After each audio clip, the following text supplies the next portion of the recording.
Той. Кеше шаңыраққа келін түскен. Беташар жыры болып жатыр. Жұрттың бәрі беташарға жиналып, ақша салуға дайындалып тұр. Сол бір сәтте Ақзияштың 6 айлық қызы қараусыз қалған болатын.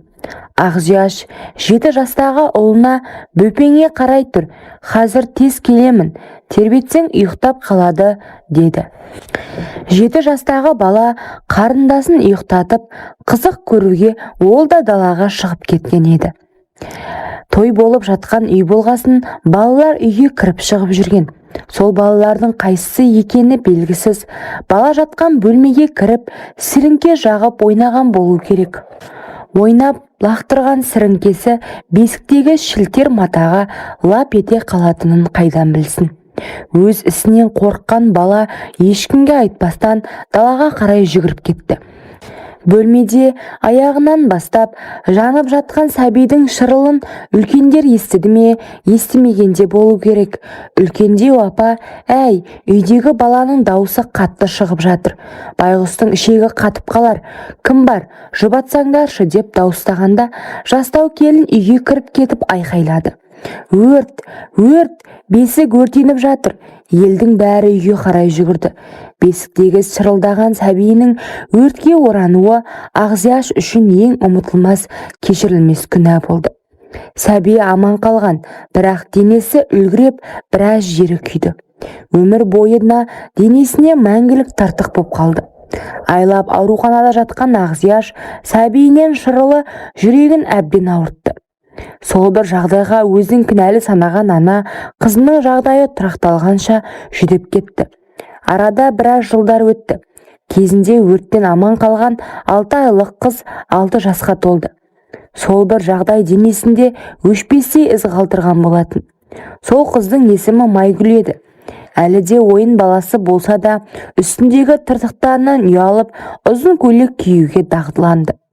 Көрші балалар көбіне Майгүлді қатарына қоспады.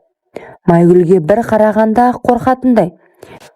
Денесінің жартысы, мойны, сол жақ беті кезіндегі күйіктен тартық боп қалған. Әлі жеткен балалар Майгүлді ұрып та жібереді. Ол кезде үйге жылап келсе де, үлкендер еш уақытта баланың ортасына түспейтін. Мектеп оқса да, сол балалар Майгүлге әлімжеттік жасап, сумкасына салған нанын, басқа да заттарын тартып алады. Есейе келе Майгүл тұйық бола бастады. Қатарластары да, көршілес достары да байғұс қызды маңайларына жолаттырмайтын. Олар Айгүлді кемпір, мыстан кемпір деп мазақ ететін. Сол себепті ешкіммен араласпауға шешім қабылдады. Майгүл бар уақытын кітап оқу мен және үйдің тірлігіне арнады. Сабағында өте жақсы оқыған, сыртқы келбеті сүйкімсіз көрінсе де, ішкі дүниесі өте мейірімді, бауырларына қамқор, кішіпейіл қыз еді. Майгүл қыз мектепті қызылмен бітіріп, оқуға құжатын өткізіп қойды. Бірақ тағдыр оған тағы да тосынсый дайындап қойған еді. Өмірі ауырдым деп айтпаған анасы қан қысымынан аяқ астынан құлап арбаға таңылды.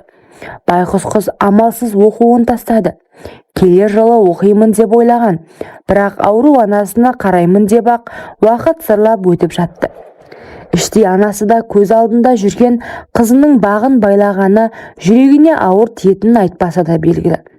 Ағасы да отбасылы болған. Бірақ көп ұзамай келіні айқай шығарып, артынан ағасы да балаларым үшін деп кетіп қалды. Ара-тұра ақша мен азық түліктерін әкеп береді. Сол анасын күтемін деп жүріп, жасы 30-ға келгенін байқамай қалды. Анасы да соңғы кезде жиі ауырып, ана дүниеге аттанды. Әкесі әлде қашан басқа отбасын құрған. Ақзияш ауру болған соң 1 жыл өтпей, баласы бар әйелмен басқа қалаға қашып кеткеннен оралмады. Туыс-тумалары жабылып жүріп көмек қолын созып, Ақзияшты зейнетақы алуына көмектесті. Келіні де ауру енеге шыдамай кетіп еді. Енесі дүниеден озғалы жетіп келгені, қара шаңыраққа ие болу керек екені енді есіне түскен сияқты. Бұрын келмеген ағасы мен жеңгесі енді үйде тұра бастады. Арада тағы 1 жыл өтті. Үйдің бар тірлігін Майгүл жасайтын. Жеңгесі балалар тастап жұмысқа шығып кетті. Майгүл сол үйдің қызметшісі секілді бәрін дайындап қоятын. Туыстары бұл қызға жаны ашып, сыртынан алып қашу жоспарын құрған.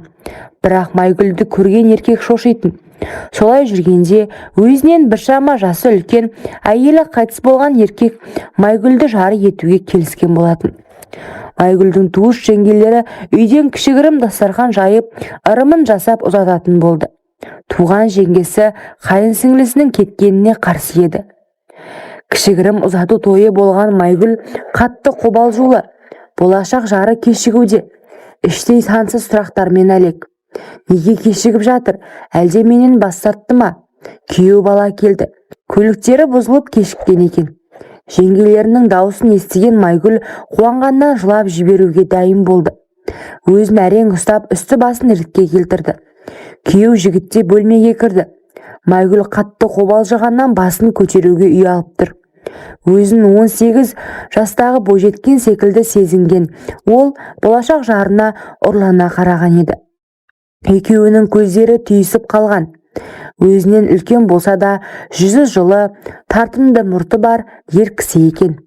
Сол бір көргеннен Майгүл ұнатты. Сыпайы сөйлеген сөзі, өзін сондай сабырлы ұстағаны Майгүл үшін нағыз ер жігіт еді. Майгүл қызға бақыт тілеушілер ақ баталарын беріп өз шаңырағына аттандырды.